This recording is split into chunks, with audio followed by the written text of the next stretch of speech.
श्री राम के योद्धा रूप की निशानियां कहां हैं? मर्यादा पुरुषोत्तम के वनवासी रूप के साक्ष्य कहां हैं?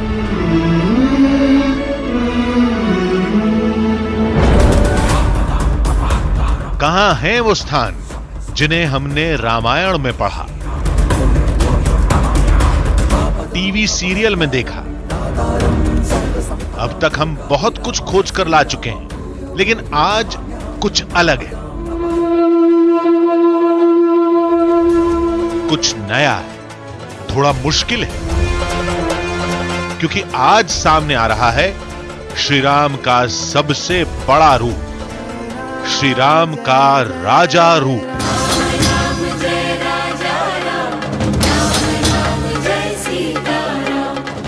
इस रूप की तलाश में हमने देश के कई शहरों को खंगाला, गांव देहात के वीराने में तलाशा और सामने लेकर आए एक ऐसा धाम जहां राजा रामचंद्र की सरकार चलती है, जहां राजा रामचंद्र आज भी जीवित हैं।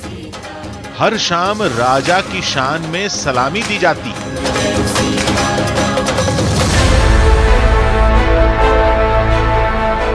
आज हम वो जगह खोज कर लाए हैं जहां लंका से लौटकर श्री राम का पुष्पक विमान जमीन पर उतरा था, जिस कुंड में वनवासी रूप को त्याग कर श्री राम ने अपने केश बहाए थे, जहां श्री राम का राज सिंहासन रखा जाता था, जहां त्रेता युग में राम दरबार लगता था,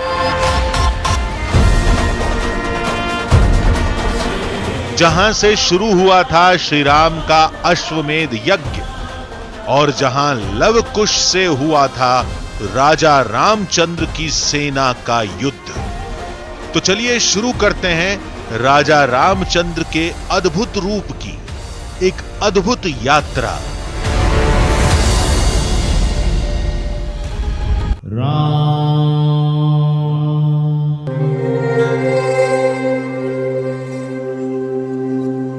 श्री राम जय जय राम।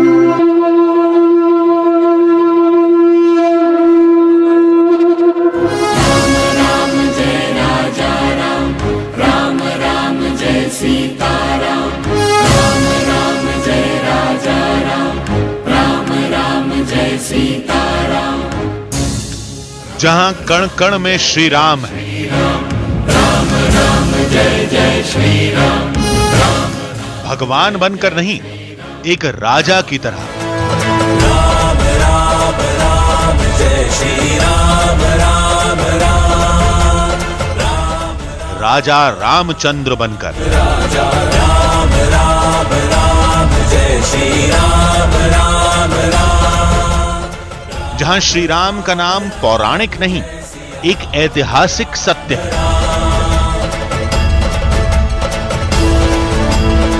जहां राम राज्य कोई फसाना नहीं, एक हकीकत है। उस जगह का नाम है ओरछा। राम जय राजा राम, राम राम जय सीता राम, राम राम जय राजा राम, राम राम जय सीता राम। मान्यता है कि एक अनंत रूप में श्री राम आज भी ओरछा में रहते हैं। यहां के सिंहासन पर विराजमान है, नगर के राजा हैं, इसलिए लोग भगवान श्री राम नहीं, राम राजा कहते हैं। भगवान राम को अगर राजा रूप में किसी जगह पर सही तरीके से आपने देखना है तो इस वक्त आज की डेट में इससे बेहतर कोई जगह नहीं है। ये है ओरछा का राम राजा मंदिर। श्री रामचंद्र कृपालु भजु मन हरण भव भय। लेकिन यह कहानी तो रामायण से बिल्कुल अलग है। रामायण के मुताबिक तो श्री राम अयोध्या के राजा थे। वनवास के बाद उनका राज्याभिषेक किया गया था। फिर श्री राम ओरछा के राजा कैसे हुए?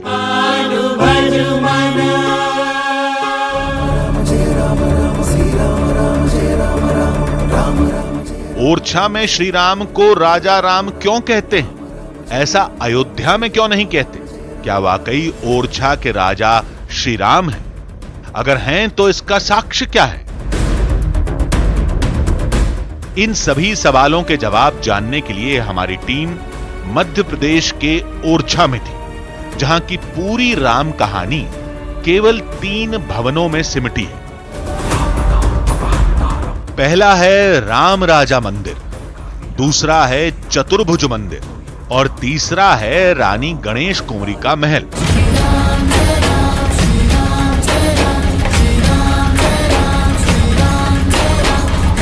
पूरी दुनिया भगवान राम को मानती है और यहां इस मंदिर में राजा राम की आरती होती है।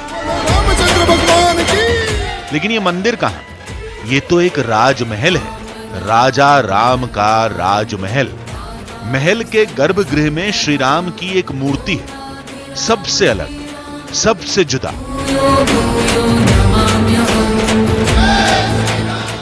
आपने पूरी दुनिया में राम दरबार की मूर्तियां देखी होंगी, सब मूर्तियां खड़ी हैं, राम लक्ष्मण सीता, लेकिन यहाँ बैठी मूर्ति है, राजा के रूप में जो विराजमान होते हैं वो राजा के रूप में बैठी हुई मूर्ति है।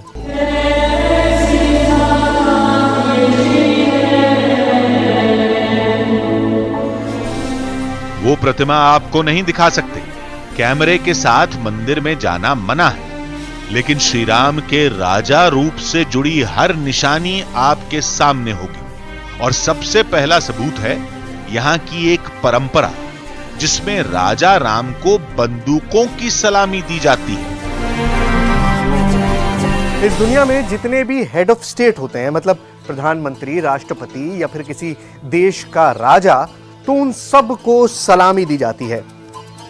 कहीं बंदूक चलाई जाती है, कहीं तोप के गोले दागे जाते हैं और कहीं पर गार्ड ऑफ ऑनर दिया जाता है। लेकिन क्योंकि ओरछा में राजा राम हिज हाइनेस हैं, मतलब ओरछा के राजा हैं, तो यहां पर भी प्रॉपर पूजा तो होती है, लेकिन पूजा के साथ साथ एक सबसे शानदार चीज होती है और वो है पुलिस की सलामी। बाकायदा पुलिस के गार्ड, पुलिस के जवान राजा राम को उसी तरह से गार्ड ऑफ ऑनर सैल्यूट पेश करते हैं जिस तरह से किसी भी हेड ऑफ स्टेट, किसी भी राज्याध्यक्ष को किया जाता है। यहां केवल राम राजा ही सलामी के हकदार हैं, दूसरा कोई नहीं। लेकिन एक सवाल दिमाग में जरूर आता है, अयोध्या के श्री राम ओरछा के राजा कैसे बने? इसका जवाब एक कहानी है जिसके 2 किरदार हैं। 16वीं शताब्दी में ओरछा के राजा रहे मधुकर शाह और उनकी पत्नी रानी गणेश कुंवरी। राजा श्री कृष्ण के उपासक थे और रानी श्री राम की। कुछ दिनों बाद रामनवमी पड़ती है, तो रानी और राजा में ये बहस हुई कि चलो अयोध्या चलते हैं, रामनवमी है, अयोध्या चलते। दोनों में बहस हो गई, जिद हो गई। तो राजा ने एक व्यंग मारा कि अगर तुम्हारे भगवान सत्य हैं तो कुछ दिखाओ चमत्कार। तो रानी को वो बात चुभ गई। तो फिर राम ने बोले कि अब मैं अयोध्या जा रही हूँ और जब भगवान लेके ही मानूंगी, तो भगवान आ जाएंगे तभी आऊंगी, अदरवाइज मैं सरयू में प्राण त्याग दूंगी। रानी ने अयोध्या में 12 साल तपस्या की, साधु संतों की सेवा करती रही, लेकिन भगवान के दर्शन नहीं हुए। फिर एक दिन निराश होकर प्राण देने के लिए वो सरयू नदी में कूद गई। जब वो सरयू में धीरे धीरे जा रही थी, वो गले तक उनका पानी आ गया, जो मतलब डूबने ही वाली थी, कि एक तेज आकाशवाणी हुई कि रुको, हम आ रहे हैं। भगवान की दिव्य वाणी सुन के रानी बाहर आई, तो यहाँ एक 5 साल के बालक के रूप में भगवान स्वयं पधारे। उन्होंने कहा देखो हमने तुम्हें दर्शन दे दिया, हम अब राम हैं। और रानी बोले नहीं, आपने दर्शन दिए, हमारा जीवन धन्य हुआ, लेकिन आपको ओरछा चलना पड़ेगा। तो उन्होंने नहीं, अब क्या है, हमने दर्शन दे दिए, सबने आपके तो देख लिया। नहीं बोले आपको ओरछा चलना पड़ेगा। बड़ी जिद भगवान से होने, चूंकि भगवान भक्त के आगे हारते हैं। और मान्यता के मुताबिक श्री राम उसी समय रानी के साथ ओरछा पहुंच गए। अगर कहानी सच है तो श्री राम महल में क्यों हैं? उस चतुर्भुज मंदिर में क्यों नहीं? जिसे ओरछा के राजा ने उनकी प्रतिमा की स्थापना के लिए बनवाया था। ओरछा के हिज हाइनेस राजा राम के लिए जो चतुर्भुज मंदिर बनाया गया था उसके दरवाजे पर इस वक्त मैं मौजूद हूं। अब इस मंदिर में प्रतिमा क्यों नहीं स्थापित की गई, इसके पीछे राजा राम की 3 शर्तें थी। क्या थी वो शर्तें, पहले वो सुन लीजिए।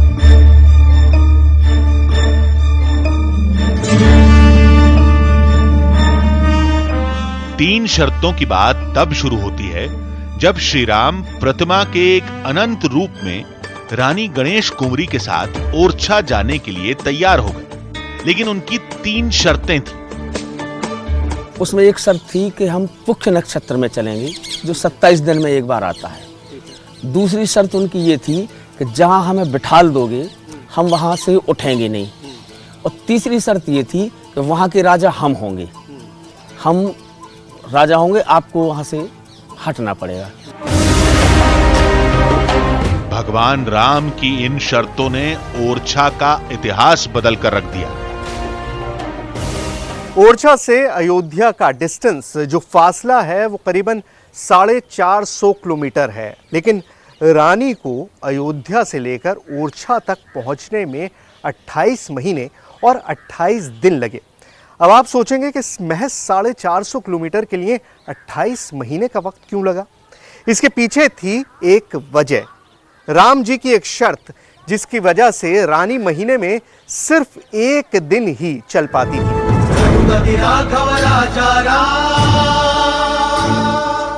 इन हालात में जब रानी राजा राम की प्रतिमा लेकर ओरछा पहुंची, तब चतुर्भुज मंदिर पूरा तैयार नहीं था।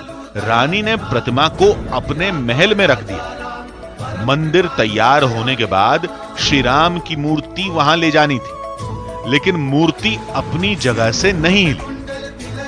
तो हिज हाइनेस राजा राम का जो ये आप मंदिर देख रहे हैं, असल में ये मंदिर नहीं है, ये एक राजमहल था। राजमहल जहाँ पर रानी रहा करती थी, और रानी जब मूर्ति यहाँ पर ले आई तो वो अपनी शर्त भूल गई कि राजा राम ने उनसे कहा था कि जहाँ पर आप मुझको रख देंगे वहाँ से आगे फिर मैं नहीं जाऊँगा।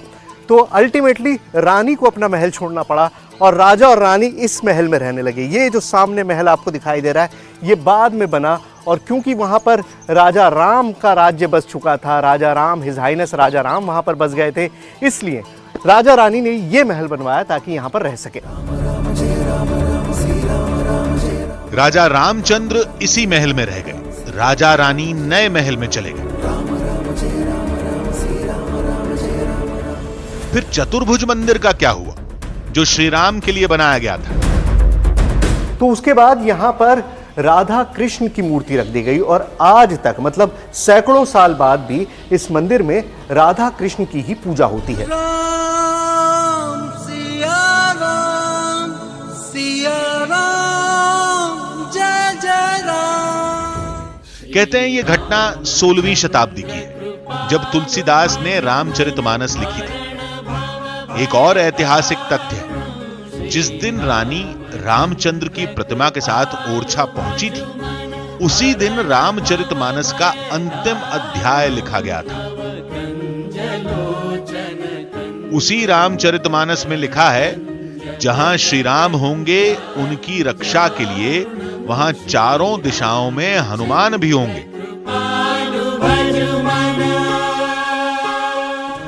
ओम दाशरथाय विद्महे सीता वल्लभाय धीमहि। ओरछा में राम राजा तो मिले, लेकिन महाबली हनुमान नहीं दिखे।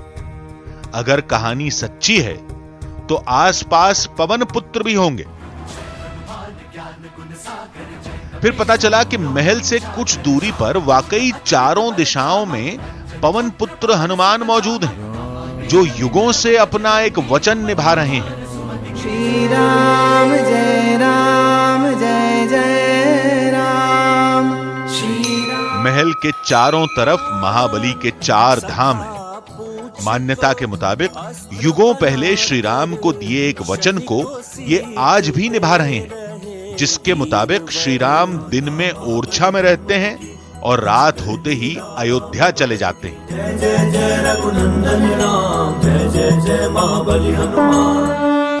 जब राम राजा और अयोध्या जी से चलने लगे तो वहाँ के अयोध्या जी वासी वालों ने रोका कि महाराज जी अगर अब ओरछा चले जाएंगे तो फिर अयोध्या जी में क्या रहेगा। फिर राम राजा बोले कि मैं दिन में ओरछा में वास करूँगा लेकिन विश्राम करने अयोध्या जी आऊँगा।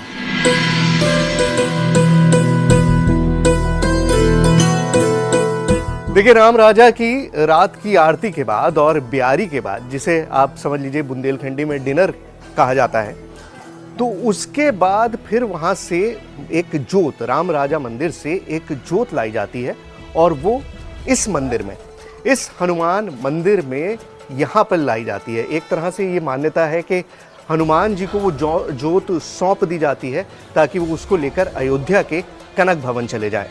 राम राम राम जय श्री राम राम राम। रात में ओरछा से अयोध्या के उस सफर को हम दिखाएंगे। फिलहाल शाम हो चुकी थी। थोड़ी देर में राजा राम को बंदूकों की सलामी दी जाएगी।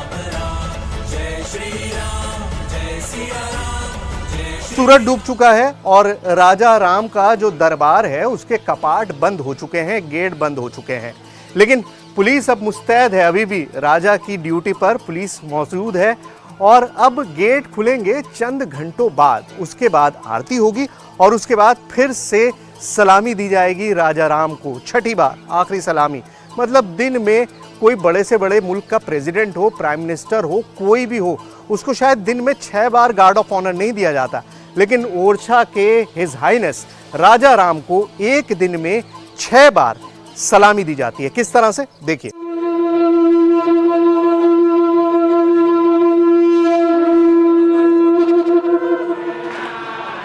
राम राजा को गार्ड ऑफ ऑनर मंदिर में दिया जाता है। वहां कैमरा ले जाना मना है, लेकिन इस पुरानी परंपरा को लोगों तक पहुंचाने के लिए प्रशासन ने हमें यह फुटेज मुहैया कराई। ये दुनिया की इकलौती जगह है जहां श्री राम को बंदूकों की सलामी दी जाती है। रात होते ही राम राजा के अयोध्या जाने की तैयारी शुरू हो गई। ओरछा के हिज हाइनेस राजा राम के दरबार बंद होने का वक्त हो गया है, रात का डिनर हो चुका है। उसके बाद उनकी जो जोत है उसको ट्रांसफर किया जाता है हनुमान मंदिर, क्योंकि अब ओरछा में उनका काम खत्म हो चुका है, दिन ढल गया है। अब जाना है अयोध्या, अयोध्या के कनक भवन में, जहां पे रात्रि बीतेगी। श्री राम जय जय राम। मान्यता के मुताबिक श्री राम के इसी काज के लिए महाबली हनुमान भी सदियों से ओरछा में है।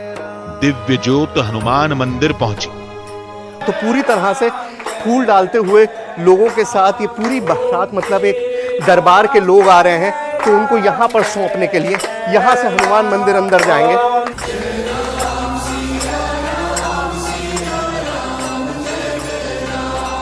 400 साल से ये परंपरा निभाई जा रही है। कहते हैं दिन में ओरछा में रहने के बाद ज्योत बनकर श्री राम अयोध्या चले जाते हैं अपने भवन में आराम करने के लिए। तो ज्योत को यहां पर रखकर जो हनुमान जी का मंदिर है, और उसके बाद इस गेट को बंद कर दिया जाता है मंदिर का। उसके बाद ये मान लिया जाता है कि भगवान राम जो है ओरछा में अपना दरबार खत्म करके रात को सोने के लिए अयोध्या चले गए हैं कनक भवन के अंदर। तो अब आगे क्या होता है वो कनक भवन की कहानी, अयोध्या चलते हैं। कई कहानियां हैं, कई मान्यताएं हैं, लेकिन सब एक ही मोड़ पर खत्म होती हैं। ओरछा के राजा रामचंद्र हैं, जहां इतने सालों बाद आज भी लोगों की मान्यताओं में श्री राम से जुड़ी आस्था में उनका राम राजा रूप जिंदा है।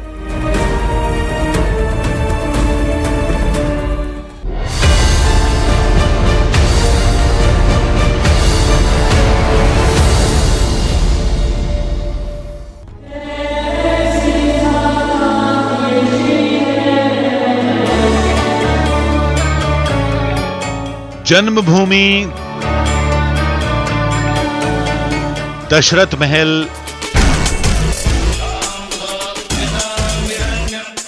मणि पर्वत, हनुमानगढ़ी। अयोध्या की इन निशानियों को बहुत देखा। आज देखिए अयोध्या में श्री राम के राजा रूप से जुड़े साक्ष्य, उससे जुड़ी कहानियां जो आपने सुनी तो जरूर होंगी लेकिन अभी तक देखी नहीं होंगी। वाल्मीकि रामायण में राजा रामचंद्र से जुड़ा एक लंबा अध्याय है जिसे उत्तरकांड कहा जाता है। यह कांड वनवास के बाद शुरू होता है, जिसके मुताबिक अयोध्या में ही श्री राम का पुष्पक विमान उतरा। अयोध्या में ही श्री राम का राज्याभिषेक हुआ। अयोध्या में ही राजा राम का दरबार लगता था और अयोध्या में ही राजा रामचंद्र ने अश्वमेध यज्ञ किया।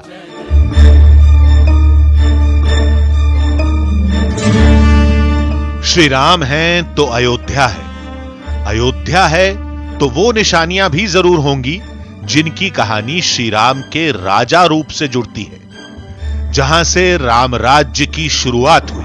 राम सिया राम जय जय राम। हमारी खोज वहीं से शुरू होगी जहां से रामायण में श्री राम के राजा रूप का अध्याय शुरू होता है, यानी उनके वनवास वापसी से। आज यह जगह अयोध्या नगरी से बाहर दक्षिणी हिस्से में है। कहते हैं वनवास से लौटने के बाद इस जगह पर श्री राम का पुष्पक विमान उतरा था। साक्ष्य के तौर पर आज कुछ कुंड और मंदिर हैं। राम सिया राम जय जय राम। तो अभी आपको ये कुंड शैवाल की वजह से हरा दिखाई दे रहा है, लेकिन एक वक्त था जब ये बिल्कुल सफेद था, क्योंकि दूध से पूरा भर गया था जब दूध अभिषेक हुआ यहाँ पर करीब ही। और सीता कुंड है ये जगह, साउथ मोस्ट जगह है, जो सबसे ज्यादा दक्षिणी छोर है अयोध्या का। जो उस वक्त अयोध्या हुआ करती थी उसका सबसे साउथ मोस्ट कॉर्नर, दक्षिणी छोर है ये जगह। और यहीं से भगवान राम ने वापस अयोध्या में एंट्री की थी। तो एक तरह से कह सकते हैं कि जो राजा रूप है भगवान राम का, उसकी शुरुआत यहीं से हुई। श्री राम जय जय राम। आज यहां खेत है, तालाब है, हर तरफ सन्नाटा है, लेकिन रामायण काल में उस दिन यहां मेला लगा था जब श्री राम वनवास से लौटे थे। इस बात का गवाह महादेव का ये मंदिर भी है। मान्यता यह है कि भगवान राम ने यहाँ पर दुग्ध अभिषेक किया था शिवलिंग का, और इसी वजह से इस मंदिर को दुग्धेश्वर महादेव मंदिर कहा जाता है। शिवलिंग जो है जमीन के नीचे दबा हुआ था, उसके बाद अंग्रेजों के जमाने में ये शिवलिंग बाहर निकाला गया, पेड़ के नीचे पूरा दबा हुआ था। मतलब ये पूरा एरिया एक टीला था, उस टीले के अंदर ये शिवलिंग दबा हुआ था और तब निकाल के बहुत इसको बाहर निकाला गया। अभी भी आप देखिए कि जमीन के अंदर नीचे काफी हिस्सा है, बहुत थोड़ा सा हिस्सा है जो आपको ऊपर दिखाई देता है। तो दुग्धेश्वर महादेव के बारे में मान्यता यह है कि भगवान राम जब अयोध्या में वापस आए थे तो यहाँ लौटने के बाद उन्होंने दुग्ध अभिषेक किया था शिवलिंग का। श्री राम ने 14 साल जंगल में गुजारे थे। इस दौरान उनकी काया एक वनवासी की तरह हो गई थी। जब श्री राम अयोध्या लौटे तब सबसे पहले उनका हुलिया सही किया गया था। जंगल से ये लोग जब आए थे तो निश्चित रूप से उनके केस और दाढ़ी ये सब बहुत बड़े बड़े थे। तो जटा कुंड वो स्थान है जहाँ चारों मतलब सभी भाई मिलकर के इनकी जटाएं साफ की गई, इनकी दाढ़ी वनवासी स्वरूप समाप्त करके इनको जो है मतलब राजा के स्वरूप में प्रतिष्ठित किया, इनका स्वरूप बदला। तो जहाँ ये मतलब बाल का विसर्जन किया गया वो कुंड जटा कुंड के नाम से आज भी जाना जाता है।